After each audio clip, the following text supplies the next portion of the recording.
अब उत्तर चाहिए brought to you by R Pure का हल्दी मसाला, मिर्च धनिया करे कमाल, सबका राजा आर प्योर मसाला।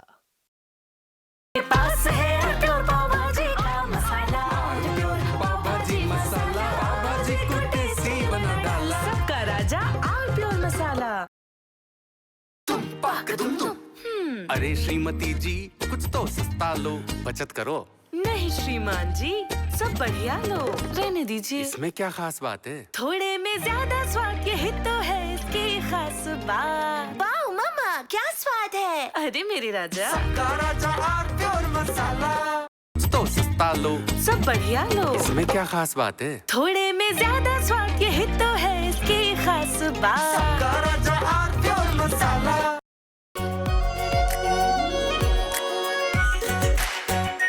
आर प्योर शाही पनीर मसाला, delicious healthy everyday.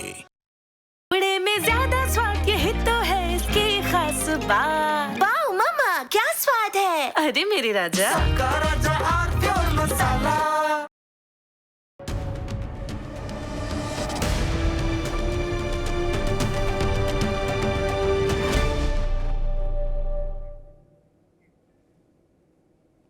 Uttar Pradesh में 2027 के लिए रणभूमि तैयार होने लगी है। 2027 में विधानसभा का चुनाव होना है और दो प्रमुख दावेदार भारतीय जनता पार्टी और समाजवादी पार्टी अपने अपने ढंग से मुद्दों को वरीयता के अनुसार लगाना शुरू कर रही है। अखिलेश यादव और उनकी समाजवादी पार्टी अब जिस नई त्रयी पर काम करती दिख रही है, 3 पायदान की स्ट्रेटजी पर या 3 फोल्ड स्ट्रेटजी पर, वो यूं समझ में आ रही है कि यादव मुसलमान, जिसको पहले एमवाई बोलते थे, तो यादव प्लस मुसलमान प्लस दलित, ये नया बदलाव है। यादव प्लस मुसलमान प्लस दलित, इस स्ट्रेटजी को कंसोलिडेट करना चाहते हैं अखिलेश यादव और इसके लिए आगरा को नई समर भूमि के रूप में डेवलप करना चाहती है समाजवादी पार्टी, रामजीलाल सुमन और राणा सांगा के मसले को लेकर। रामजीलाल सुमन को नया पोस्टर बॉय बना दिया समाजवादी पार्टी ने 2027 के लिए, क्योंकि ये समझ में आ गया कि फैजाबाद वाले अवधेश प्रसाद में अब वो बात नहीं है कि वो पोस्टर बॉय रहे। मिल्कीपुर में जिस तरह से उनके पुत्र हारे, और हारे नहीं, अखिलेश जी जिनको समाजवादी पार्टी का नया नायक बता रहे थे, उन अवधेश प्रसाद के अपने बूथ पर समाजवादी पार्टी हार गई, उनका लड़का हार गया, तो उनका तो मामला गड़बड़ा गया और शायद गड़बड़ाने के कारण ही फिर वो अयोध्या में रामलला के दर्शन करने भागे अवधेश जी। तो नया आइकॉनिक फेस, नया चेहरा, नया प्रतीक दलितों के लिए अखिलेश जी ने बनाया रामजीलाल सुमन को। बीते दिनों अखिलेश यादव जब गए थे रामजीलाल सुमन से मिलने, तो उसके पीछे यही रणनीति काम कर रही थी। अब रामजीलाल सुमन कितना समर्थ हैं, कितना सशक्त हैं, वो अखिलेश यादव की रणनीति को कितना आगे बढ़ा पाएंगे, देखना है। लेकिन समाजवादी पार्टी दलित वोट अपनी ओर न खींच सके, इसके लिए मायावती भी सक्रिय हो गई बहन जी, क्योंकि उनके पास जो भी वोट है 9%, 9.5%, 10%, जो भी वोट है उसमें अधिकांश दलित वोट है, वही वोट है। और अगर वो सपा की ओर चला गया या भाजपा की ओर चला गया तो बहन जी के पास क्या बचेगा? फिर तो हाथी निर्बल हो जाएगा, कुपोषित हो जाएगा। अभी भी हाथी स्वस्थ नहीं है, कमजोर है, लेकिन फिर तो कुपोषित हो जाएगा। तो उसको रोकने के लिए मायावती जी भी सक्रिय हो गई हैं, मैदान में आ गई हैं। पुरानी चार्जशीट सपा के खिलाफ उन्होंने जारी कर दी कि इन्होंने कब कब दलित विरोधी कार्यक्रम किए हैं, और उसमें सबसे बड़ा संपुट ये कि गेस्ट हाउस कांड भी सपा ने ही किया था, जिसमें मायावती जी को अपनी जान बचाना मुश्किल हो गई थी। और तीसरा कोण भारतीय जनता पार्टी का। भारतीय जनता पार्टी की निगाह तो इस पर है, सपा और बसपा के बीच में दलित वोट को लेकर जो संघर्ष हो रहा है उस पर। लेकिन भारतीय जनता पार्टी अपने कोर एजेंडे पर खड़ा होना ज्यादा बेहतर मान रही है। कोर एजेंडा राष्ट्रवाद का, कोर एजेंडा हिंदुत्व का, और उत्तर प्रदेश में कोर एजेंडा में शामिल है जीरो टॉलरेंस, कानून व्यवस्था, अपराधियों, बड़े अपराधियों को मिट्टी में मिला देने वाला अंदाज। यह भी उत्तर प्रदेश के बीजेपी के कोर एजेंडे का हिस्सा है। वक्फ पर उत्तर प्रदेश में भारतीय जनता पार्टी ने कल से शुरू कर दिया है गांव-गांव, शहर-शहर, कस्बे-कस्बे, घर-घर जाना, ताकि लोगों को समझाएं कि वक्फ कानून क्या है, नया वक्फ कानून। भाजपा जानती है कि इसका असर जमीन पर रहेगा, इसलिए उसने वक्फ पर एक नया अभियान शुरू कर दिया है। अब राणा सांगा के मसले पर भारतीय जनता पार्टी बहुत उग्र नहीं होना चाहती, क्योंकि भाजपा बहुत उग्र होगी तो उसका लाभ अखिलेश यादव की पार्टी लेने की कोशिश करेगी। वो दलितों को एकजुट करने की कोशिश करेंगे, जो कर भी रही है। इसलिए राणा सांगा के अपमान से जो वर्ग आहत हुआ है, भाजपा को भरोसा है वो वर्ग उसके साथ फेविकोल की तरह जुड़ा ही रहेगा, जुड़ा है, जुड़ा भी रहेगा। लेकिन इस विषय को ज्यादा तूल देके वह दलितों को भी नाराज नहीं करना चाहती, और अखिलेश जी की कोशिश यह है कि नहीं, ये मामला आगे बढ़े। इसीलिए वो करनी सेना के बहाने भाजपा पर प्रहार कर रहे हैं और कह रहे हैं कि नहीं, ये तो भाजपा की ही सेना है, करनी सेना एना कुछ नहीं, ये भाजपा वाले ही हैं, भाजपा ही इनको संरक्षण दे रही है। तो भाजपा इस सच को जान रही है कि अगर हमने इसमें आक्रामक रुख लिया तो ये बाई प्रोडक्टिव होगा हमारे लिए, ये अखिलेश यादव के लिए लाभ का विषय बन सकता है। इसलिए एक सैद्धांतिक भूमिका लेने के बाद राणा सांगा वाले विवाद पर भारतीय जनता पार्टी ने अब उस विवाद को छोड़ दिया अखिलेश यादव के हवाले कि अखिलेश जी की पार्टी निपटे सुलझे, और बीच में खड़ी हो गए बीएसपी आकर। तो तस्वीर क्या बनेगी 27 के लिए, उसका रिहर्सल अभी से शुरू हो गया। हमारे साथियों ने एक रिपोर्ट तैयार की है, पहले उस रिपोर्ट को देखिए, फिर मेहमानों से परिचय कराते हैं और फिर बहस में चलते हैं।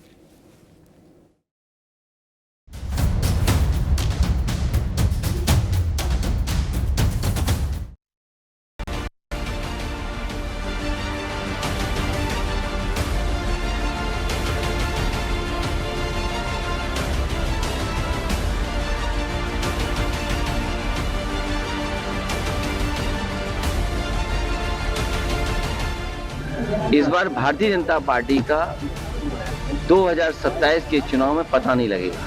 सुनने में आ रहा है कि कुंभ के आयोजन में ये तैयारी थी कि प्रधानमंत्री जी का नाम भी घोषित हो जाएंगे। कोई ना कोई ऐसा प्रोपेगेंडा अपनाएंगे जिससे समाज को आपस में बांटने का काम किया जा सके। तो क्या उत्तर प्रदेश की राजनीति में उन तमाम तीरों को तरकश में सजाया जा रहा है जो 27 में सत्ता के सिंहासन वाले संग्राम में जीत का सबब बन सके? ये सवाल इसलिए है क्योंकि सपा मुखिया अखिलेश यादव और सीएम योगी आदित्यनाथ जिन मुद्दों को धार दे रहे हैं उनके भी बड़े सियासी मायने हैं, और इन सब में सबसे अहम है राजपूत बनाम दलित वाला दाव। अभी तक अपने पीडीए प्लान के जरिए सियासी इम्तिहान में उतरने का ऐलान कर चुके अखिलेश यादव ने राणा सांगा वाले संग्राम में रामजी लाल सुमन के साथ खड़े होकर जो संदेश दिया, उसमें 2027 की तस्वीर और तासीर दोनों ही साफ दिखाई दी। इस बार भारतीय जनता पार्टी का 2027 के चुनाव में पता नहीं लगेगा, उनका सफाया होने जा रहा है। और उसी वजह से आप देखते होंगे जब सरकार के पास कोई अपनी उपलब्धि नहीं बचती है, अपनी नाकामी छिपाने के लिए नए नए कानून, नई नई घटनाएं करते हैं और कोशिश करते हैं कि जनता उसी में उलझ जाए। अखिलेश यादव ने करनी सेना को सीधे सीएम योगी से जोड़ दिया, तो वहीं इस दंगल में यूपी बनाम दिल्ली वाली दलील भी पेश की गई आगरा के अखाड़े के अलावा प्रयागराज महाकुंभ का राज बताते हुए अखिलेश यादव ने दावा किया कि महाकुंभ के दौरान सीएम योगी को पीएम का चेहरा घोषित करने की तैयारी थी। हालांकि अखिलेश यादव ने ये भी दावा किया कि 2027 में सपा की सरकार बनेगी। मुख्यमंत्री जी खुद, क्योंकि हर इवेंट को ये बीजेपी का इवेंट बनाना चाहते हैं। सुनने में आ रहा है कि कुंभ के आयोजन में ये तैयारी थी कि प्रधानमंत्री जी का नाम भी घोषित हो जाएंगे। ये पॉलिटिकल कुंभ बनाना चाहते हैं, रिलीजियस कुंभ नहीं था, श्रद्धालुओं को कुंभ नहीं माना है। कभी आपने देखा इतने चैनलों को इंटरव्यू किया गया, इस तरह से व्यवस्था की गई हो? ये पूरा मिसमैनेजमेंट अगर किसी ने किया जिसकी वजह से इतना बड़ा धब्बा लगा है, और आने वाले समय में आप तो बेहतर सच जानते हैं, हम लोग सच जाने न जाने, बहुत सी चीजें हम लोग तक नहीं पहुंची हुई है, लेकिन आप यहाँ पे रहने वाले लोग, आपको तो सब सच्चाई है, आपको सब पता है। इसमें कोई शक नहीं कि सूबे की सियासत में इन दिनों अखिलेश बनाम योगी वाला अखाड़ा सजा है। योगी आदित्यनाथ भी सपा और अखिलेश यादव पर भरपूर वार करने का मौका नहीं छोड़ते। औरंगजेब से लेकर राणा सांगा तक तमाम बवालों में सीएम योगी ने सपा पर सवाल उठाए। और तो और सीएम योगी ने कहा कि सपा कांग्रेस सूबे में जातीय संघर्ष के बीज बो रहे हैं। कोई ना कोई ऐसा प्रोपोगंडा अपनाएंगे जिससे समाज को आपस में बांटने का काम किया जा सके। चाहे वह छत्रपति शिवाजी महाराज का अपमान हो, चाहे वह लोह पुरुष सरदार वल्लभ भाई पटेल का अपमान हो, और चाहे वह महाराणा प्रताप और महाराणा सांगा का अपमान या बाबा साहब भीमराव अंबेडकर का अपमान, ये उसी श्रृंखला का हिस्सा है जो कांग्रेस और समाजवादी पार्टी का डीएनए अब तक करता रहा है। ये लगातार इस षड्यंत्र के हिस्से रहे हैं। वहीं 2027 में सपा की सरकार बनाने के अखिलेश यादव के दावे पर डिप्टी सीएम केशव प्रसाद मौर्य ने भी पलटवार किया। केशव प्रसाद मौर्य ने कहा कि सपा बसपा कांग्रेस चाहे साथ साथ लड़े या अलग अलग, खिला था कमल फिर खिलेगा कमल। भाजपा 2027 में 2017 दोहराएगी। फिर एक बार 300 पार, न दंगा न माफिया राज, न गुंडा राज न भ्रष्टाचार, तीसरी बार प्रचंड बहुमत वाली भाजपा सरकार। अब बात जब 2027 और सत्ता के संग्राम की हो रही है तो बसपा सुप्रीमो मायावती भी भला पीछे कैसे रह जाती। अखिलेश यादव के दलित बनाम राजपूत और पीडीए प्लान को लेकर मायावती ने सोशल मीडिया पर एक के बाद एक पोस्ट किए। सपा को दलित विरोधी बताते हुए बहन जी ने गेस्ट हाउस कांड से लेकर प्रमोशन में आरक्षण के बिल का विरोध और नियत में खोट वाला बताया। नहीं, मैं पहले भी कहता हूँ किसी की बात करना बेईमानी नहीं है। तो मैं इतना ही नहीं, मैंने इतना ही पहले भी कहा, फिर कह रहा हूँ, किसी भी समाज और धर्म के जो महापुरुष हैं उनका अपमान नहीं होना चाहिए। चाहे वो हिंदू धर्म से जुड़े हों, चाहे माइनॉरिटी के जुड़े हों, चाहे सिख समाज से हों, बौद्ध हों, जो भी हमारे महापुरुष हैं जिन्होंने हमें रास्ता दिखाया, जिन्होंने लड़ाई लड़ी, हम सबका सम्मान करते हैं और सबको हम कांग्रेस के लोग उनका सम्मान करते हैं, यथोचित स्थान देते हैं। कि पूरे महाकुंभ ने हिंदू एकता दिखा दी, सनातन एकता दिखा दी। इनका पीडीए जो फॉर्मूला वो फेल हो गया। अब इनको जो अखिलेश जी को दर्द हो रहा है। अखिलेश जी बार बार लग गए हैं कि किसी तरह ये जो आस्था से जो सनातनी जागे हैं इस देश के, पूरे देश के और विशेष रूप से उत्तर प्रदेश के, उनको बहुत दर्द हो गया है कि उनका जो पीडीए है वो फेल हो गया है। इसलिए ये अनाप शनाप बयानबाजी करते रहते हैं। और अखिलेश जी की आदत भी है कि वो हिंदू पर्व के ऊपर, सनातन के ऊपर कहीं न कहीं टिप्पा टिप्पणी करके उसको बदनाम करने में लगे रहते हैं। बहरहाल अब इसे 2027 के लिए बिछाई जा रही बाजी कहे या 2027 के लिए प्रयोग, जो भी है, सवाल तो यही है कि 2027 की बिसात पर किसका दांव दमदार दिख रहा है। सवाल तो ये भी है कि किसके चुनावी फॉर्मूले में ज्यादा चिंगारी है। ये जो मचा है घमासान, क्या 2027 का ही है प्लान?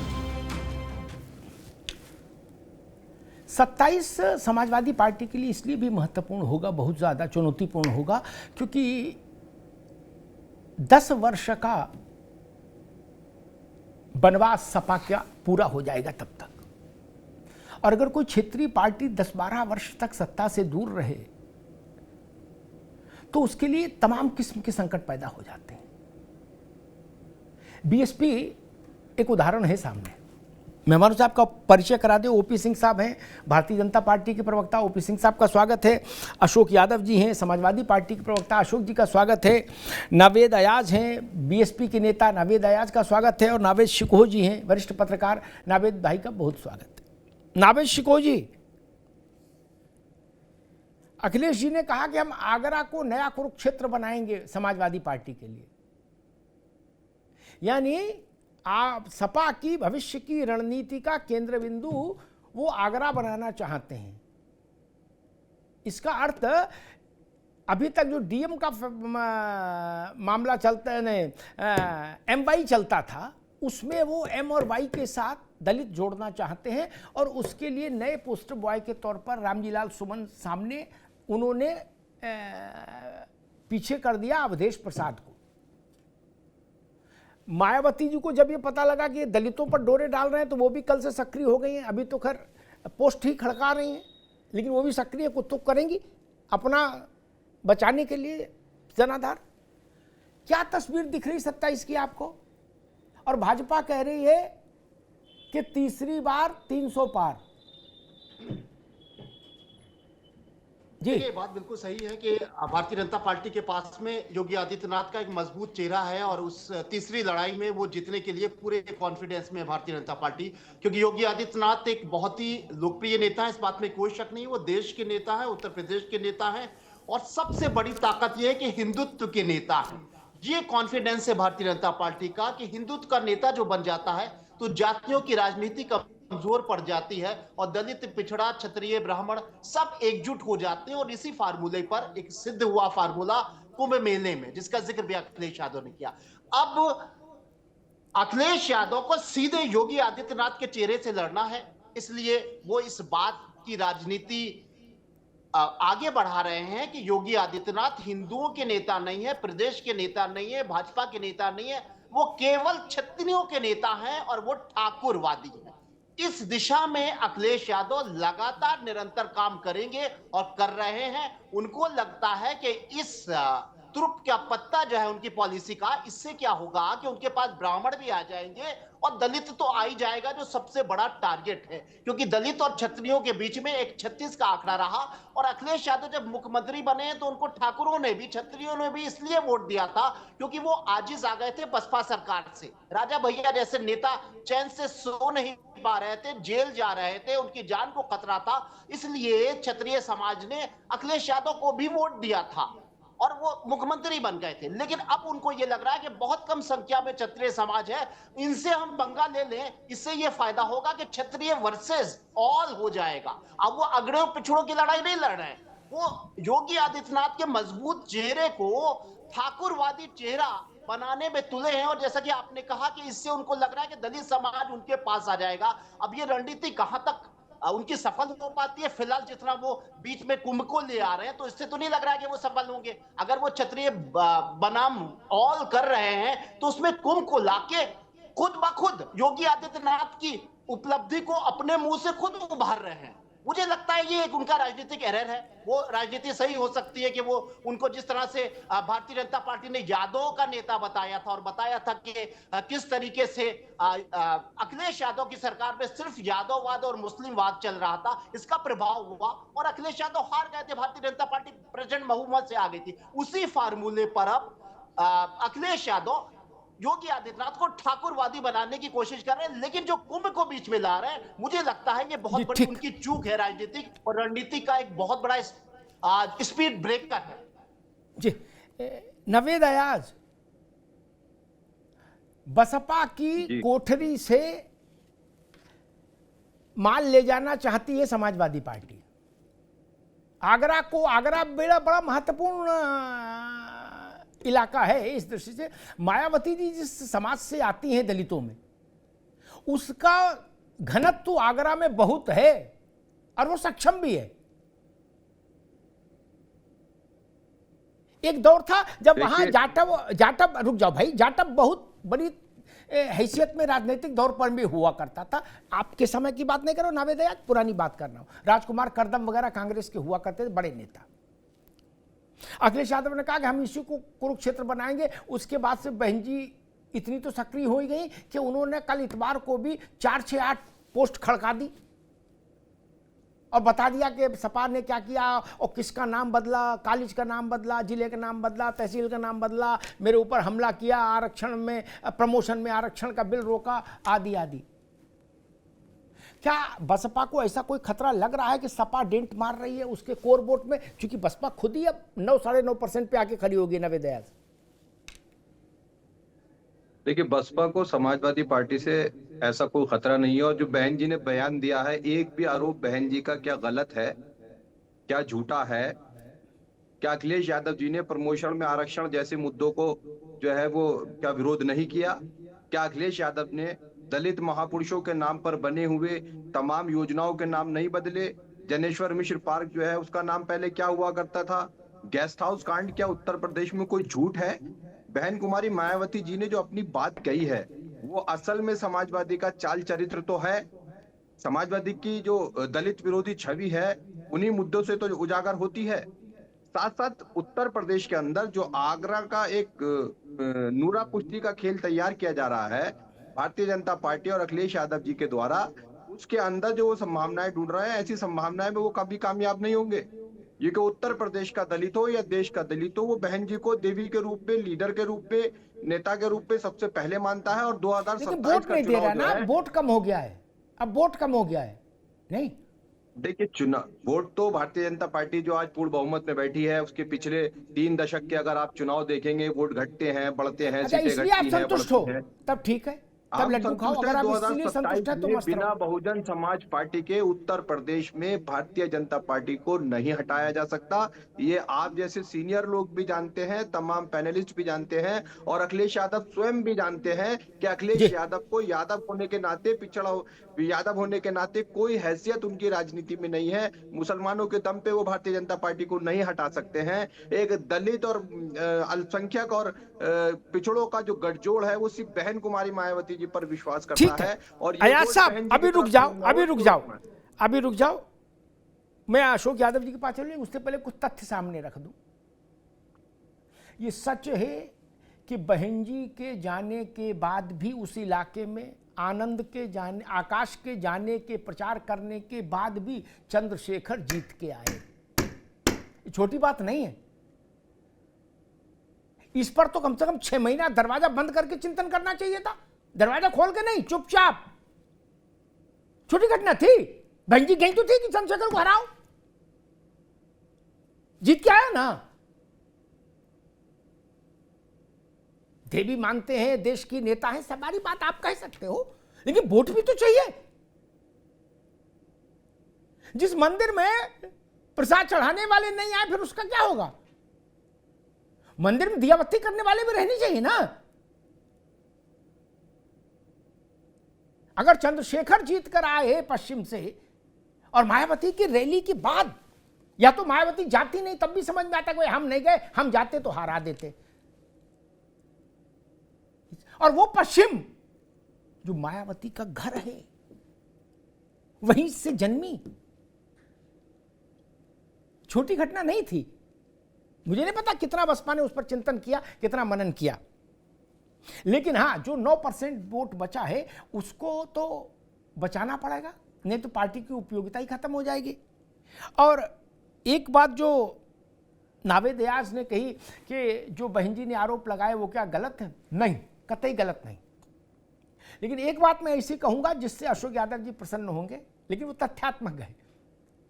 2019 में जब सपा और बसपा का अलायंस हुआ तो 19 से पहले तक की सारी चार्जशीट खारिज हो गई। क्या? उसमें गेस्ट हाउस, प्रमोशन में आरक्षण और 3-13 सब आ गया था। दोबारा फाइलें जानकारी नहीं, आप तुमको भैया नावेद आजाद रुक जाओ, आपको जानकारी शायद नहीं होगी या स्मरण नहीं होगा, बहन जी ने मुकदमा वापस ले लिया था। बोलो सियावर रामचंद्र की जय। बहन जी और मुलायम सिंह एक मंच पर प्रचार कर रहे थे, अब काहे का फिर से दोबारा खड़ा कर दोगे गेस्ट हाउस? आपने इनको चाल चलन का सर्टिफिकेट दिया कि नहीं दिया? मैनपुरी में, रामपुर में चाल चलन का सर्टिफिकेट दिया कि नहीं दिया? बहन जी ने नवेशी को दिया ना। और मैनपुरी में तो मुलायम सिंह खुद मौजूद थे। बहन जी ने कहा कि ये बड़े नेता हैं देश के, और अखिलेश जी भी अच्छा काम कर रहे हैं। तो अब या तो उस वक्त ऐसा नहीं बोलना चाहिए, बोल गए हो तो ये लोग तो भाई अशोक यादव जी वो वीडियो रखे हुए, ये कह रहे चुनाव के समय निकालेंगे कि बहन जी ने हमको सर्टिफिकेट दिया था। अब फंस तो गए हो। अशोक जी, भाजपा वाले कह रहे हैं कि तीसरी बार 300 पार, और अखिलेश जी कह रहे हैं कि 27 में भाजपा का पता नहीं चलेगा कहां गई। ये तो बड़ा मतलब पूरब और पश्चिम या उत्तर और दक्षिण जैसी बात हो गई। जो 300 पार की नारा दे रही है, आप उसको कह रहे हैं कि पता नहीं लगेगा। अशोक जी, हाँ देखिए, अभी लोकसभा चुनाव में भी कुछ इसी तरह का राइमिक नारे आपको याद होंगे। अब की बार 400 पार, अकेले भाजपा 370। तो उसी तरह के राइमिक वर्ड वाले नारे हैं, इनके चलते रहते हैं। नारों का क्या, नारे होते ही ऐसे। अच्छा, दूसरी बात देखिए, आपने आगरा का जिक्र किया अमिताभ जी, और आगरा के जिक्र के पहले कबीरदास का एक दोहा है, साधु ऐसा चाहिए जैसा सूप सुहाए, सार सार को गही रहे थोथा दे उड़ाए। तो साधु और संत का स्वभाव जो कबीरदास ने वर्णन किया है, अगर वो स्वभाव यहाँ पे नहीं मिल रहा बाबा के साथ, तो उनको क्या कहा जाए? ये बात तो है। तो बुराइयों को साधु हटा देता है, अच्छाई को आत्मसात करता है। लेकिन यहाँ पे क्या हो रहा है? यहाँ पे सबको पता है कि मुख्यमंत्री जी के स्वजाति होने के नाते एक जाति विशेष का आतंक गाजियाबाद से गाजीपुर तक इस सड़कों पर जिस तरह से देखने को मिल रहा है, सुनने को मिल रहा है, ये किसी से छुपा है क्या? अभी एक सोशल मीडिया पर कोई पोस्ट डाल दे असलाह के साथ, पुलिस शाम तक उसके घर पहुंच जाती खोजते खोजते, और यहाँ पे हजारों संख्या में तलवारें, बंदूकें और न जाने क्या क्या लहराया जा रहा है। कहाँ कोई पूछ रहा है? अरे बाबा के गृह जनपद गोरखपुर में पुलिस वालों को हड़का रहे हैं गमछा डाल के, उसके बाद अपने खुद वीडियो भी डाल रहे हैं। ये स्थिति है। तो अब इसके आगे क्या कहा जाए? तो योगी जी को तो जनता ही मानती थी भाई, हिंदुत्व के चेहरे हैं, जनता के नेता हैं। लेकिन अब तो लोगों को लग रहा है, मनोज सिंह से लेकर के चीफ सेक्रेटरी से लेकर के उनके सरकार में जितने लोगों की पोस्टिंग है, बड़े अधिकारियों की, दरोगाओं से तक की, उससे यही लग रहा है कि उनके जाति विशेष के लोगों का कितना प्रचंड वेग चल रहा है इस समय। इस प्रचंड वेग को रोकने के लिए समाजवादी पार्टी ही है। अच्छा, दूसरी बात, मैं आगरा की घटना को जिक्र कर रहा था अमिताभ जी। आज की ही एक अखबार, नाम नहीं लूंगा, बड़ा अखबार है, उसमें लिखा है कि दामाद को बेइज्जत किया, बेटी को ताने सुनने पड़ेंगे, आगरा में दलित दूल्हे को पीटा गया। और ये घटना किसके द्वारा की गई? दुल्हन के पिता नथौनी ने बताया, गुड़चड़ी के दौरान ठाकुर समाज के लोगों ने दूल्हा को घोड़ी पर से गिरा दिया और पूरे बारातियों को दौड़ा दौड़ा के पीटा। ये ठाकुर समाज के लोग, ये अखबार की कटिंग में लेके बैठा हूं। आप ये बताइए, इस समाज के अंदर इतना उन्माद कहां से आ रहा है? ये उन्माद आ रहा है सत्ता के शीर्ष से। उनको एक जातिवादी का दंभ है कि हमारे जात के मुख्यमंत्री, हम जो चाहेंगे कर देंगे, हमारा कोई बाल न बाका कर पाएगा। अरे मुख्यमंत्री, पूर्व मुख्यमंत्री को हत्या की धमकी देने वाला क्या हुआ उसका? ये स्थिति चल रही है अमिताभ जी। तो हम कैसे मान लें कि योगी जी सर्व समाज के नेता है? हाँ, मान सकते हैं योगी जी एक जाति विशेष के नेता है। और इसके अलावा अमिताभ जी देखिए, जो घटनाएं हो रही उसको हम लोग खाली बता रहे हैं, हम लोग कुछ नया नहीं कर रहे हैं, हम लोग बता रहे हैं भैया ऐसा हो रहा है। अब अगर उस घटनाओं को बताने में मुख्यमंत्री जी कह रहे हैं जातीय क्लैश करवाना चाहती सपा, अरे भैया जातीय आधार पर सारी घटनाएं हो रही हैं और हम उसको बता दे रहे हैं, तो हम जातीय क्लैश करवा रहे हैं। तो ये सब चीजें चल रही मुख्यमंत्री जी के। अच्छा, इसके अलावा इस बस लास्ट है, अभी बसपा के साथी हमारे कह रहे थे, देखिए पीडीए समाज अमिताभ जी ने बहुत जागरूक हो गया है। समुद्र के किनारे में हम लोग जाते हैं कभी कभी घूमने, देखें वहां ट्रायंगल के बड़े बड़े पत्थर रखे रहते हैं। वो पत्थर इसलिए रखे जाते हैं कि जब समुद्र का प्रचंड वेग आता है ना, तो लहरों को बिखेर देता है वो पत्थर। छोटे छोटे पत्थर रहते हैं ट्रायंगल शेप के, उसी तरह से, ताकि वो प्रचंड वेग दीवारों को नुकसान न करे। वही स्थिति आज है। आज पीडीए का इतना प्रचंड वेग है, बसपा टाइप के जितने भी दल हैं जो उस पत्थर की भूमिका में है, लहरों को वेग को कम करने के लिए आगे आ रहे हैं ना, पीडीए समाज समझ रहा है, अपना सिंगल वोट जाया नहीं करेगा।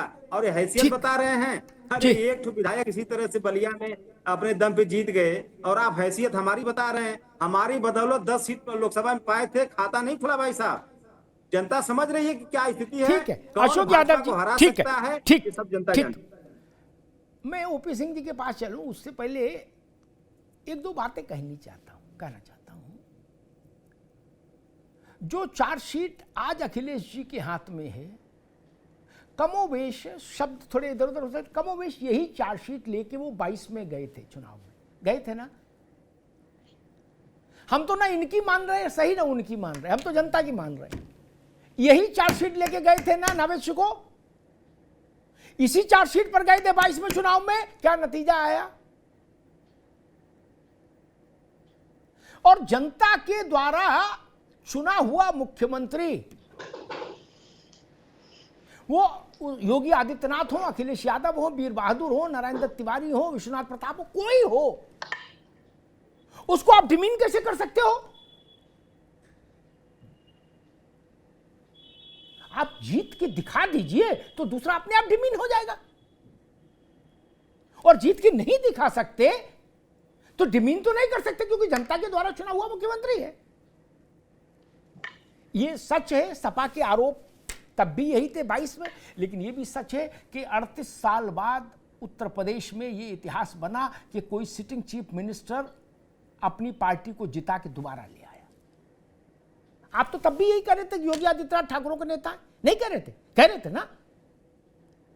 गाजीपुर से गाजियाबाद और बस्ती से बहराइच तक बहुमत मिला तभी ना सरकार बनी। ये आरोप तो तब भी थे और इन आरोपों पर जनता ने फैसला दिया। ये चीज जरूर हमको लगता है कि ध्यान रखनी चाहिए। आपके आरोप विपक्षी दल कोई कहीं का भी हो, जहां भाजपा विपक्ष में ये नियम भाजपा पर भी लागू है, आपके आरोप तभी वैलिडेट होंगे, तभी प्रामाणिक होंगे जब जनता उन पर मोहर लगाएगी। अन्यथा आरोप राजनीतिक है। जज की अदालत में दोनों तरफ के वकील लड़े, जज ने जो फैसला दिया वही मान्य, बाकी तो फिर बहस है, जिर है। ओपी सिंह जी, समाजवादी पार्टी कह रही है कि 27 में पता नहीं लगेगा, और खुद अखिलेश जी कह रहे हैं, मतलब ये बड़ा बयान होता है, वो कह रहे पता ही नहीं लगेगा आपका। और अशोक यादव जी उसको विश्लेषित कर रहे हैं और वो कह रहे हैं कि पीडीए का प्रचंड ज्वार जो है वो सब कुछ बाहर ले जाएगा, ये जान लीजिए। मेरी आवाज आ रही है? जी आ रहे। मैंने कहा था कि सत्ता की छटपटाहट को यदि मानव रूप में देखना हो तो उसका जीता जागता नमूना माननीय अखिलेश यादव जी। 2027 के सत्ताधीश क्या इसके पहले 2017 और 22 में दावा नहीं किया था कि मेरी सरकार नहीं बनेगी? उसने भी दावा किया था। और आपको अच्छी तरह से याद होगा, डिबेट चला रहे थे जब उपचुनाव उत्तर प्रदेश में चल रहा था कुछ माह पूर्व 10 विधानसभाओं का, तो उस समय भी समाजवादी पार्टी के कार्यालय पर बोर्ड लगे थे बड़े बड़े 27 के सत्ताधीश। लेकिन जैसे उपचुनाव हारे, मटिया मेट हुए, पीडीए लेकर के गए थे, वैसे फिर वो बोर्ड उतर गया। अब ये फिर इनको 27 का जो है नशा सवार है।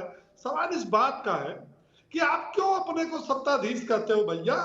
जनता के अदालत में जाओ, अगर भाजपा को पसंद करेगी तो भाजपा को आपको, लेकिन जो भी जनता की अदालत में जाएगा वह अपने पिछले कर्मों और वर्तमान कर्मों को लेकर के जाएगा। अब उसमें अखिलेश यादव चूंकि अपने कोई चुनाव लड़के तो जीते नहीं, पिता की वंशवाद के कारण मुख्यमंत्री हो गए, अपना लड़ करके कोई सरकार बनाए तो उसका महत्व समझ में आए। आप जनता के बीच में जाइए अखिलेश जी, जितना 52 बतिया रहे हैं, आप कहिए कि भारतीय जनता पार्टी की सरकार कुछ नहीं कर रही। ये देखो, मेरे पिता और पुत्र की उत्तर प्रदेश में 4 बार सरकार रही, हमने इतने काम किए। और दूसरी बात, मेरी समझ में तो नहीं आ रहा है कि आज के तारीख में हम तो मुद्दे गिना रहे हैं, हम तो केंद्र प्रदेश सरकार की उपलब्धियां बता रहे हैं। ये तो बता दें कि इनका मुद्दा क्या है। इनका मुद्दा औरंगजेब है, इनका मुद्दा राणा सागा है, इनका मुद्दा जो है सलार गाजी है, इनका मुद्दा बाबर है, इनका मुद्दा महापुरुषों को गाली देना है, इनका मुद्दा सनातन धर्म के खिलाफ, साधु संतों के खिलाफ बोलना। और एक बात और याद करिए, मैं आपको एक बात याद दिलाता हूं, समाजवादी पार्टी कभी कभी अपने गैंग के कुछ सदस्यों पर प्रयोग करती है। भाई देखो, सनातन धर्म के खिलाफ, महापुरुषों के खिलाफ कौन बोलेगा? मैं। चलो कुछ दिन के लिए तुम्हारी नियुक्ति, रामजीलाल सुमन की भी नियुक्ति हो गई। उन्होंने कहा राणा सागा गद्दार है, गदगद। समाजवादी पार्टी गदगद कहा, भाजपा रोज इतिहास का पन्ना बदलती। अगर हमने एक पन्ना बदल दिया तो क्या बुरा किया। और एक ताजा रिपोर्ट जिसकी चर्चा अभी तक नहीं हुई, कुछ दिन पहले आगरा में एक वाल्मीकि समाज की लड़की के साथ रेप हुआ। वहां रामजीलाल सुमन गए, उन्होंने मीडिया से कहा कि इस तरह की छोटी मोटी घटनाएं हुआ करती हैं। अब इसके लिए अखिलेश जी थोड़ो आएंगे, मतलब पहले अवधेश को आगे किया, अब उनको ड्रॉप कर दिया, ये सिक्का चलने वाला नहीं है। अब उन्होंने रामजीलाल सुमन को कर दिया। तो भाई आप जनता की अदालत में जाइए, कुरुक्षेत्र के मैदान में जाइए, और दुर्योधन जैसा व्यक्ति मरते दम तक हार नहीं माना तब तक, जब तक कि उसकी मृत्यु नहीं हो गई। तो ये अखिलेश यादव जब तक समाजवादी पार्टी की इतिश्री नहीं कर देंगे, आप बताइए। मैं सवेरे उठता हूं तो सोचता हूं कि आज डिबेट का विषय अवतार जी का क्या होगा। अगर हम 5 बजे डिबेट पर जाएंगे तो पहले देखता हूं कि अखिलेश जी बोले क्या, या उनका कौन सेनापति क्या बोला। देखा राणा सागा गद्दार है, औरंगजेब महान है, फलाने ये है, कुंभ में मर गए, महाकुंभ है। मुर्शिदाबाद में अखिलेश यादव ने बहन जी की जो है प्रशंसा किया। मैं समझ जाता हूँ बस बस बस इसी में से डिबेट। अरे आप उठाओ ना, भारतीय जनता पार्टी केंद्र प्रदेश में सरकार है, तो विरोधी दल के नेता उठाओ कि उत्तर प्रदेश की सरकार ये गड़बड़ कर रही है। तुम उठाते हो जातिवाद कि ठाकुरों की बदौलत 2 बार से मुख्यमंत्री हुए, और तुम यादवों की बदौलत से 4 बार मुख्यमंत्री हुए थे, पिता पुत्र। नहीं, ये जनता की अदालत है। इसमें जाने के बाद आपको पुराने कर्मों, होता है किसी को चोट लग जाती है, मर जाता है, कोई बड़ा बन जाता है, तो लोग कहते अरे भैया पुराने जन्म का कुकर्म रहा होगा, अरे वर्तमान में इनका सुकर्म रहा होगा। तो पुराने जमाने का कुकर्म और इस जमाने का कर्म दोनों जोड़ लो, जनता उसके हिसाब से फैसला कर देगी।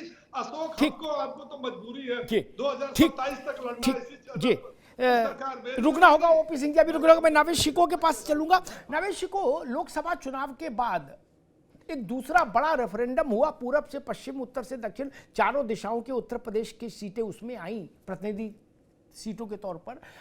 10 सीटों का बाई इलेक्शन, ठीक, जिसमें मिल्कीपुर जैसी सीट थी, जिसमें वहाँ मुरादाबाद में सीट थी जहाँ से वो जीते हैं रामवीर कुंदर की। एक बड़ा सर्वे रेंडम वो था, जनादेश का वो मानक, हम उसको मान सकते हैं। उसमें ये सब मुद्दे आए थे कि वो ठाकुरों के नेता हैं कि ये यादवों के नेता हैं, आदि आदि जितनी बातें थी, क्या हो रहा है क्या नहीं, और सारी बातें कही गई थी। और उसका रिजल्ट आया था 8 और 2। नवेद शिको नहीं? जी बिल्कुल, ये बात सही है कि उपचुनाव में अच्छी खासी सीटें थी, और उसका रिजल्ट ये बताता है कि ना सिर्फ दलित समाज, ना सिर्फ पिछड़ा समाज, बल्कि मुस्लिम समुदाय ने भी भारतीय जनता पार्टी को वोट दिया। रिजल्ट तो यही बताता है। और जो लोकसभा की निराशा थी वो एक आशा में बदल गई, लेकिन उसके बाद कुछ गलतियां हुई।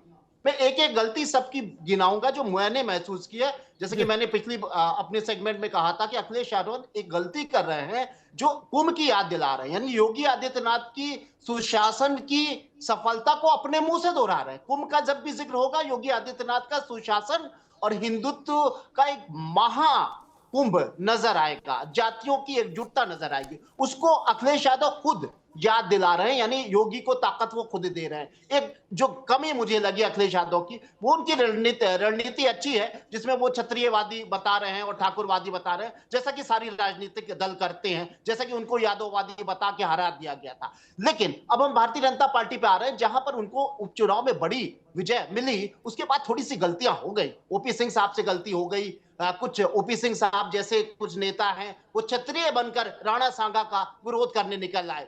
एक आ गई कर्णी सेना, वो अखिलेश यादव की सबसे बड़ी मददगार साबित हो गई। उसने नंगा नाच करना शुरू कर दिया तलवार लेके, और उसने दो चीजें जता दी कि योगी आदित्यनाथ ठाकुरवादी नेता है, तभी लॉ एंड ऑर्डर आंखों पे पट्टी बांधे हुए है, किसी को जेल में नहीं डाल पा रहा है। ओपी सिंह साहब इतने सीनियर हैं, हम तो इनको बड़ा भाई मानते हैं, पत्रकार भी रहे हैं, लेकिन वो कुछ क्षत्रियों के साथ में निकल रहा है प्रदर्शन। अरे भाई, राणा सांगर का पूरा देश सम्मान करता है, उनको वीर माना जाता है, हिंदू मुसलमान भारतीय हिंदू सब मानते हैं। सिर्फ क्षत्रिय क्यों निकले? भारतीय जनता पार्टी निकलती, भारत की जनता निकलती, उसका मैनेजमेंट भारतीय जनता पार्टी को करना चाहिए था। क्षत्रिय ही क्यों निकले?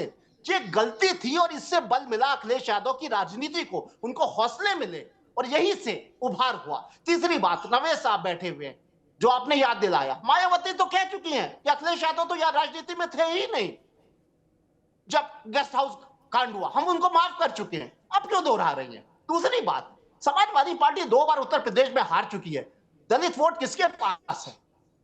ज्यादातर वोट भारतीय जनता पार्टी लगातार जीते, आपको उससे लड़ना है, आपको भाजपा से लड़ना है, ये तय कर दो। ये समाजवादी, कांग्रेस, लोकदल, दुनिया भर के आप बैंक की जगह पे बयान आता है, वो कभी समाजवादी पे हमला करती है, कभी कांग्रेस पे करती है, उनको भारतीय जनता पार्टी से लड़ने की हिम्मत नहीं नजर आती है। जब तक वो भाजपा से आंख में आंख लड़ा के नहीं लड़ेंगी, क्योंकि समाजवादी पार्टी तो खुद हारी हुई पार्टी है उत्तर प्रदेश में, लड़ना आपको भारतीय जनता पार्टी। ठीक बात है, इस बात में दम है। नवेद अयाज, क्या है? 2 बातें, एक तो बहन जी खुद कह चुकी कि अखिलेश यादव से कोई लेना देना नहीं, जब ये बवाल हुआ था गेस्ट हाउस का तो अखिलेश राजनीति में नहीं थे, एक विषय, और मुकदमा भी वापस ले चुकी, मुलायम सिंह के साथ प्रचार में उतर चुकी, 3 बातें। और चौथी बात जो नावेद शिको कह रहे हैं कि बसपा भाजपा से लड़ती हुई दिखेगी तो कुछ कल्याण हो जाएगा, नहीं दिखेगी तो उसकी गठरी में ऐसे सेंध लगती गिर जाएगी। 29% से 9 पे आ गए, अब कि ये झटका और लगा तो 2-4% वोट बचेगा नहीं। टंकी में छेद है, पानी लगातार रिश्ता जा रहा, टंकी खाली होती जा रही है। नवेद अयाज, देखिए 2022 का, पहली बात मैं समाजवादी का आपको बता दूं कि 2022 का चुनाव आपको याद होगा कि ब्राह्मण चेहरे साथ में थे, जाटों के चेहरे, जयंत चौधरी जी साथ में थे, क्या नाम है, राजभर जी साथ में थे, कुशवाहा साथ में थे, पटेल साथ में थे, मौर्य साथ में थे, मुस्लिम साथ में थे, खुद यादव साथ में थे। जब अखिलेश यादव अपने टॉप पर सबसे अच्छे और मजबूत गठबंधन से चुनाव लड़ रहे थे, तब 130 सीटों पर पहुंचे और समाजवादी पार्टी 100 सीटों के इर्द गिर्द रह गई। तो समाजवादी पार्टी जो है किसी तरीके से भारतीय जनता पार्टी को सत्ता से बाहर करने का दमखम नहीं रखती, ये तो उत्तर प्रदेश की जनता भली भांति जानती है, और अखिलेश यादव भी इस बात को भली भांति जानते हैं कि उत्तर प्रदेश का दलित जब तक भाजपा के विरोध में अल्पसंख्यक के साथ गठजोड़ नहीं करेगा तब तक उत्तर प्रदेश में परिवर्तन नहीं होगा। अब रही बात मुद्दों की, तो एक किसी शायर ने कहा है कि नई लाशें बिछाने के लिए गड़े मुर्दे उखाड़े जा रहे हैं। आज मुद्दा कोई संभल को लेके चलना चाहता है, तो कोई आगरा के ऊपर फर्जी कहानियां सुनाने के बाद दलितों को वोट लेना चाहता है। तो ये नफरत की राजनीति है, और ये जो फूट डालने की राजनीति है, ये भारतीय जनता पार्टी और समाजवादी पार्टी का चाल और चरित्र है। आज इस नफरत की राजनीति ने, इस जात और धर्म की राजनीति ने नौजवान से उसकी बेरोजगारी का मुद्दा छीन लिया है, उससे नौकरी का मुद्दा छीन लिया है। उत्तर प्रदेश में लॉ एंड ऑर्डर जो है वो चरमरा गया है। समाजवादी के इन मुद्दों ने वो लॉ एंड ऑर्डर के मुद्दे को मीडिया से छीन लिया है। समाजवादी के इन हरकतों ने मुख्यमंत्री की जवाबदेहियों से ध्यान देश की प्रदेश की जनता का हटा दिया है। तो हम ये चाहते हैं कि महंगाई पे चर्चा हो, हम ये चाहते हैं कि जनता के हित पर चर्चा हो, हम ये चाहते हैं कि संवैधानिक मुद्दों पे चर्चा हो, लेकिन समाजवादी पार्टी जनता के हित के मुद्दों पर चर्चा ना करके सीधे सीधे ध्यान भटकाकर भारतीय जनता पार्टी अभी रुकना होगा भैया, ठीक आगे बात, अब रुकना होगा। अशोक जी के पास जाऊँ उससे पहले एक बात कर दूं कि यार ये मैं इस बात से बड़ा चिढ़ जाता हूं कि जब कोई पार्टी फंसती तो कहती कि आप महंगाई पर क्यों नहीं चर्चा कर रहे हैं। बहन जी की ट्वीट उठा के देख लो, 100 ट्वीट होंगे तो उसमें 90 दलित के इर्द गिर्द घूम रहे होंगे। वो करें तो अच्छा है, वो करें तो अच्छा, दूसरा करे तो बोले गुनाह, बोले महंगाई पर चर्चा नहीं करोगे, ग्लोबल वार्मिंग पर चर्चा नहीं करोगे, अफगानिस्तान पे चर्चा नहीं होगी, पीडीए पे चर्चा हो रही है, सवर्ण पर चर्चा हो रही। अरे आप भी तो दलित ही दलित कर रहे हो, और आप क्या किए हो? यहाँ ठाकुरों का कौन सा शोषण हो गया, यादवों का? भाई आप तो हमेशा एक ही बात कहते हो। बहन जी का तो पूरा भाषण कहीं सुन लो, लिखा पढ़ा कहीं देख लो, उनका 90% फोकस तो केवल दलित पर है। बहन जी ट्वीट करती हैं, इसलिए और इसे आप कोई उपदेश न दो। आप भी विशुद्ध नीट जातवादी राजनीति खेल रहे हो। जब दूसरा खेलता है तो आप छटपटा कहते हो भाई ग्लोबल वार्मिंग पर चर्चा करो, अब बात खत्म करो, ग्लोबल वार्मिंग पर चर्चा होगी। अब बोले हम क्या करेंगे? बोले हम वाल्मीकि और जाटव के बीच का खेल समझेंगे। तुम ग्लोबल वार्मिंग पे बोलो तब तक, हैं? हम वाल्मीकि और जाटव सेट करके आ रहे हैं और तुम ग्लोबल वार्मिंग बोलना शुरू करो। मुद्दा है।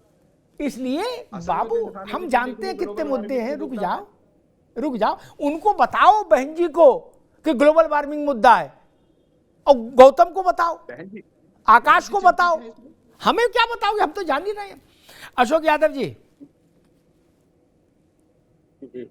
9% बसपा के पास बचा है, 9.25% वोट, उसमें मान चलिए 8% जाटव होगा। क्या अब काफी वो हो गया है, ग्राउंड जीरो पर आके काफी चीजें वैसी हो गई।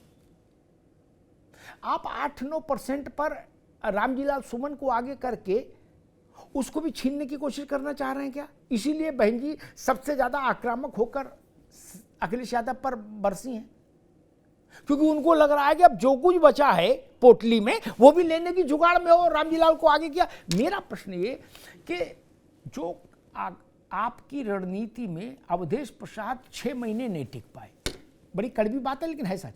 क्या आपने उनको कंधे पे बैठा के जलूस में घुमाया, कंधे में बैठा के, क्या?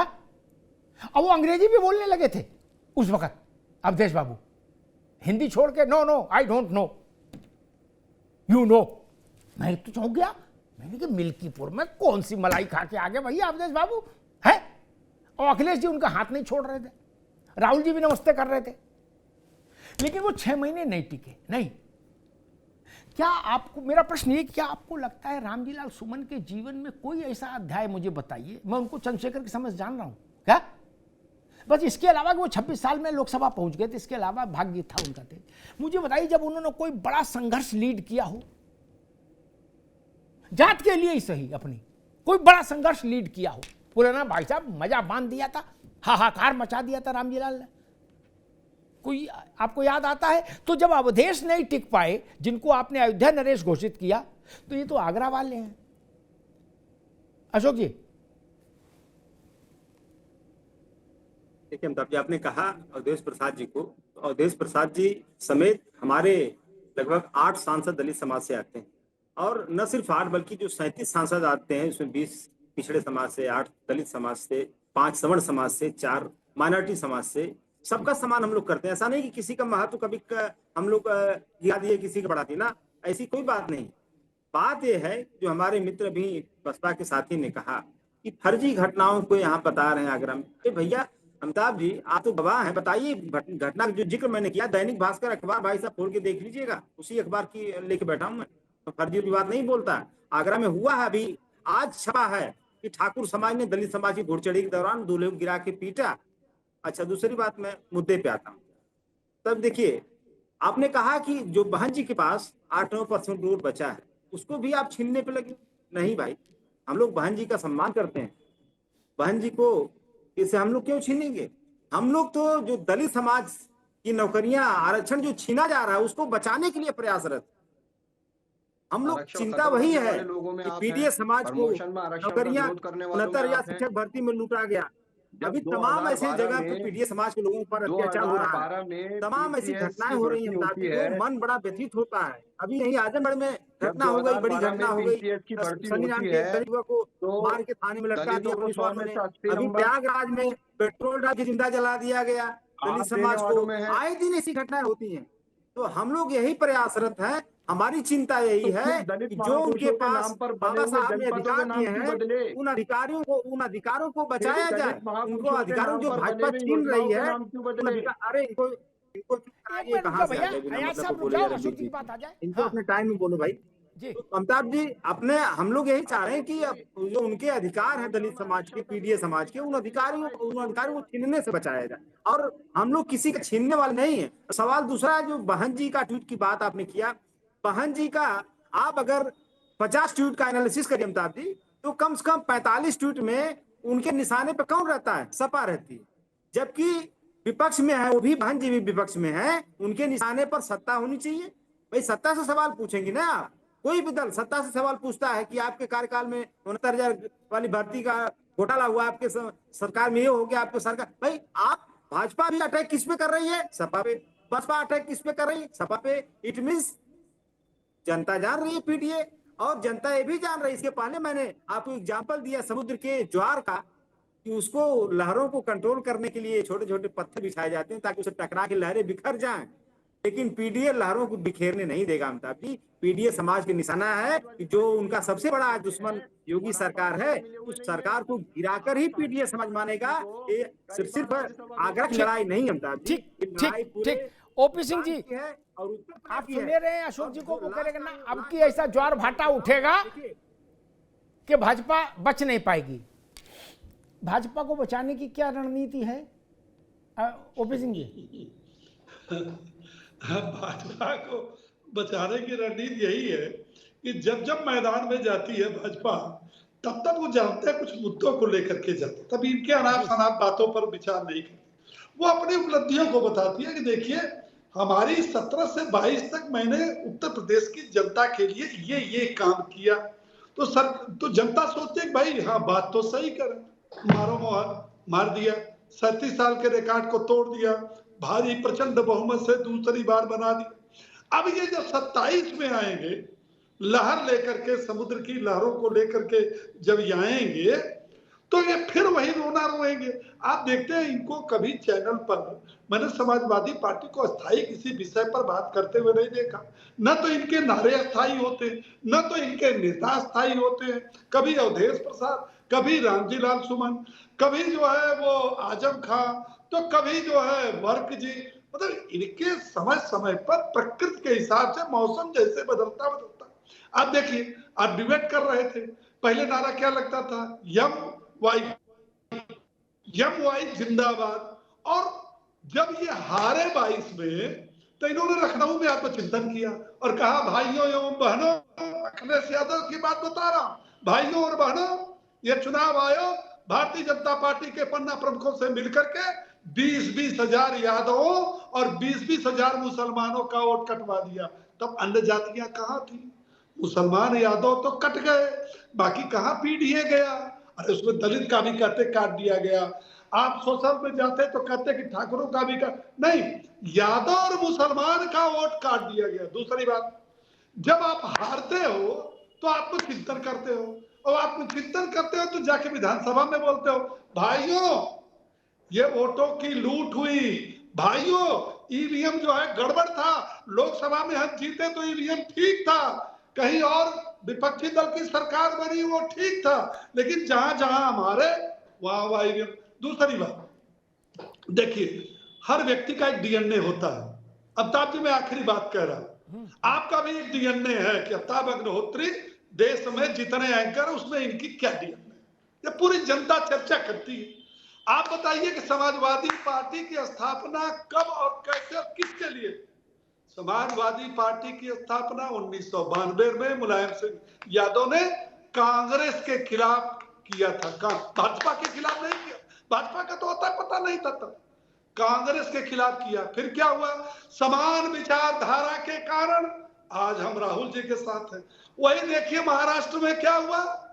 हिंदू सम्राट बाला साहब ठाकरे क्या किया? हिंदुत्व की गणना के लिए उन्होंने शिवसेना की स्थापना किया। आज वो शिवसेना मुसलमानों के कदमों में गई और कह रहा कि हम मुर्शिदाबाद के साथ हैं, हम औरंगजेब के साथ हैं, हम सबके साथ। तो जो व्यक्ति अपना डीएनए खोएगा, तीसरी बात मैं कह के अपनी बात समाप्त करता हूं। देखिए ऐसा है कि जब अपनी मेहनत और कमाई का आदमी 10 पैसा कमाता है तो उस पैसे की अमिताभ जी कीमत होती है, लेकिन अगर पिता दिया हुआ द्वारा, पिता से दिया हुआ नहीं, पिता से छीना हुआ पैसे का वह व्यक्ति कभी कीमत नहीं समझता। ठीक बात उसको कुछ पता नहीं कि कितना मुलायम ओपी सिंह जी, समय कम है, अब रुकना कितना होगा। मेहनत करके ठीक बात, कैसे ओपी सिंह जी समाजवादी अब आप पार्टी रुकना होगा, समय कम है, समय समाप्त। कांग्रेस से लड़ करके मैं एक बात नहीं समझ पाता, भाजपा ने एक दौर में कहा था कभी कि 80-20 की लड़ाई, नावेशी को याद होगा, तो बड़ा बायबेला मचा, बोले है लाहौल विला हुकूमत, ऐसी गंदी बात बोल दी। मुझे भी लगा शायद कुछ ज्यादा गंदी बात बोल दी हो, ऐसा नहीं बोलना चाहिए होगा। अब पता लगा अशोक जी की पार्टी ने उससे और सुपर फाइन मामला प्रोजेक्ट कर दिया, बोले 90 और 10 की लड़ाई। लो, वो 20 तक तो थे, ये तो 10 पे ले आए। क्या बोले ये ठीक है, अगर 80-20 खराब है तो 90-10 सही कैसे हो जाएगा? नहीं ना। दूसरी बात, उत्तर प्रदेश के 2022 के चुनाव में भारतीय जनता पार्टी को जितना वोट मिला और समाजवादी को जितना वोट मिला, क्या उत्तर प्रदेश में कोई पार्टी कभी भी स्वप्न में भी सत्तारूढ़ हो सकती है जिसको सो कॉल्ड पीडीए सपोर्ट ना किया हो? नावेशी को नहीं हो सकती ना। जो पीडीए अखिलेश यादव जिसकी व्याख्या कर रहे हैं, वो पीडीए उसके बिना समर्थन के तो कोई सरकार में आ ही नहीं सकता देश में, यूपी छोड़ो देश में नहीं आ सकता। फिर भाजपा 2 बार सत्ता में आई, इसका मतलब पीडीए ने उसको सपोर्ट किया। और अगर ऐसा नहीं तो मुझे उदाहरण बताइए, गणित से सिद्ध कर दीजिए कि भाजपा को अगर 40% 42% वोट मिला, ये कहां से आया? जब आप कह रहे हो 90% पीडीए है और भाजपा के लिए आप 10% छोड़ रहे हो, तो 10% तो 42% नहीं दे सकता ना। ये तो समझना होगा ना। 10% 42% में कन्वर्ट नहीं कर सकता खुद को, तो पीडीए किसके साथ है? यह भी प्रश्न खड़ा होता है। पीडीए किसके साथ है? 22 का रिजल्ट बताता है कि जो आपका पीडीए है वो भाजपा के साथ खड़ा था विधानसभा के चुनाव में। इसको गणित को समझ के देखिएगा तो मेरी बात से सहमत होंगे।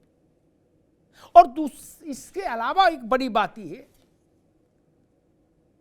कि 2027 में क्या होगा जनादेश वो छोड़ दीजिए, लेकिन अगर आपका चार्जशीट वही है जो 22 में थी तो मुझे लगता है पर उसमें बहुत चमत्कार की आशा मत रखिए। वो चार्जशीट जनता रिजेक्ट कर चुकी है, नई चार्जशीट कहां है? और जो बात नावेशी को कह रहे थे मैं उससे सहमति जताता हूं। आप कुंभ का पोस्टमार्टम करोगे हर बार हर दिन, वो निगेटिव, पॉलिटिकली निगेटिव होगा, ये जान लीजिए। आपकी सुई कुंभ पे अटक गई, सोमवार से लेके इतवार तक कुंभ जरूर एक बार संपुट की तरह दोहरा रहे हो। ये मानने में क्या बुराई कि कुंभ ने भारत में एक जंजवार पैदा किया है। हर्षवर्धन के समय से लेके और आज तक कभी सनातन को मानने वाले लोगों का आधा हिस्सा कुंभ नहाकर नहीं गया, कभी नहीं गया, फर्स्ट टाइम। ये छोटी घटना है क्या? आप कुंभ बीत गया लेकिन आप उसके पीछे चल रहे हो। वो भी एक काउंटर इरिटेशन पैदा कर रहा है, काउंटर इरिटेशन पैदा हो रहा है भाई। एक ही चीज की पूछ पकड़ के आप पिष्ट पेषण कर रहे हैं। और बहन जी की पार्टी के लिए मैं कहूंगा कि अगर समाजवादी पार्टी कोशिश कर रही है कि दलित मेरे फोल्ड में और आ जाए थोड़े, तो उनको हक है ऐसा करने का, वो राजनीतिक दल है। हाँ, हालांकि अशोक जी ने ये बात ठीक नहीं की कि हमारे यहां तो 8 दलित हैं, सब बराबर है, ऐसा नहीं। अवधेश प्रसाद जी का हाथ ही नहीं छोड़ा था 3 दिन तक आपके अध्यक्ष जी ने, क्या बाकी सबको तो हाथ नहीं पकड़ा? बाकी सबसे तो नमस्ते लिए दूर से, बोले ठीक है, वो पैर छू के पीछे हो गए और इनको तो आगे बैठाया। वैसे ही जैसे इस वक्त रामजी लाल का टाइम आ गया है, होता ना कि मेरा टाइम आएगा, अपना टाइम आएगा, रामजी लाल का टाइम आ गया। लेकिन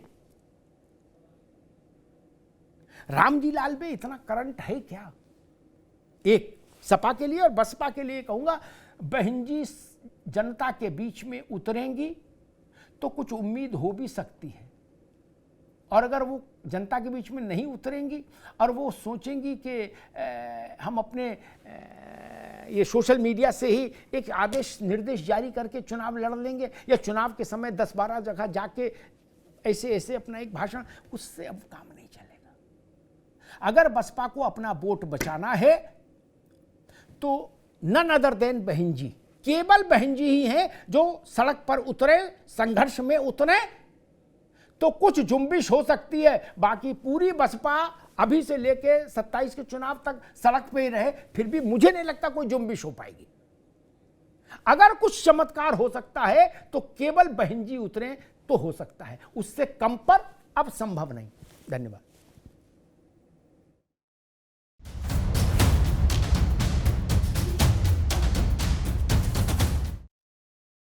अब उत्तर चाहिए ब्रॉट टू यू बाय आरप्योर का हल्दी मसाला, मिर्च धनिया करे कमाल, सबका राजा आरप्योर मसाला। सबका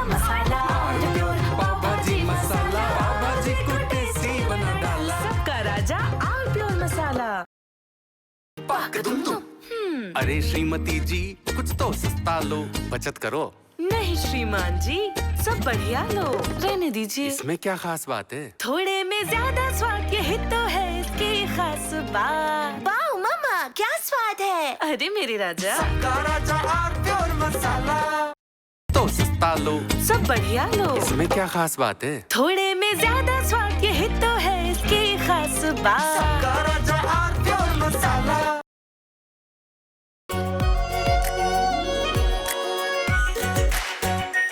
आरप्योर शाही पनीर मसाला, डिलीशियस, हेल्दी एवरीडे। थोड़े में ज्यादा स्वाद, यही तो है इसकी खास बात। वाओ मामा, क्या स्वाद है। अरे मेरे राजा, सबका राजा